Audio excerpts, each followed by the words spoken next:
মহান স্বাধীনতার ঘোষক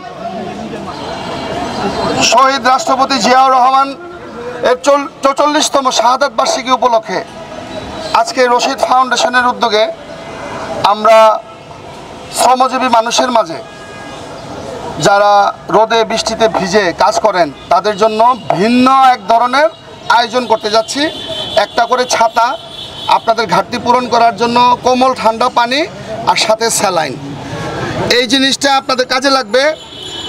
আপনাদের রোদে বৃষ্টিতে ভিজে আপনারা কাজ করেন, আপনাদের সবসময় এই জিনিসটা কাজে লাগবে। এই জন্যই আজকের এই আয়োজন। আমি রশিদ ফাউন্ডেশনকে ধন্যবাদ জানাই যে এই সুন্দর আয়োজনের ব্যবস্থা উনি আমাদেরকে করে দিয়েছেন। আপনারা জানেন যে আমাদের শহীদ রাষ্ট্রপতি জিয়াউর রহমান এই দেশটাকে স্বাধীনতার ঘোষণা দিয়েছেন, তারপরে আমাদের দেশ স্বাধীন হয়েছে। আজকেও কিন্তু আমরা স্বাধীন, আজকেও আমরা স্বাধীন।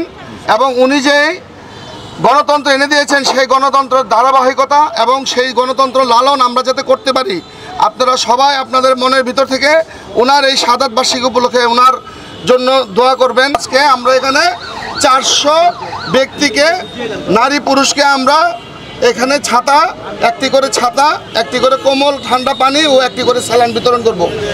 এরকম একটা প্রোগ্রাম, এটা ভিন্ন রকম প্রোগ্রাম। মানুষের ফিলিংসটা, মানুষ যে গরমে কষ্ট করে, সে তাদের একটা ছাতার দরকার। আমাদের শ্রমিক ভাইদের একটা ছাতার দরকার। এই পরিবেশটা, পরিবেশ নেই, ছাতার দরকার এখন বলে ওটা পরিবেশ। সুতরাং আপনারা একটু কষ্ট করে লাইনে দাঁড়ান। আসলে বিএনপির রাজনীতি হলো মানবতার সেবায় এগিয়ে আসা। আজকে মানবতার সেবায় শহীদ প্রেসিডেন্ট জিয়াউর রহমানের শাহাদাত বার্ষিকী উপলক্ষে এই যে ছাতা বিতরণ হচ্ছে, আমি এই জন্য রশিদ ফাউন্ডেশন এবং যারা উদ্যোগ নিয়েছেন তাদের সকলকে ধন্যবাদ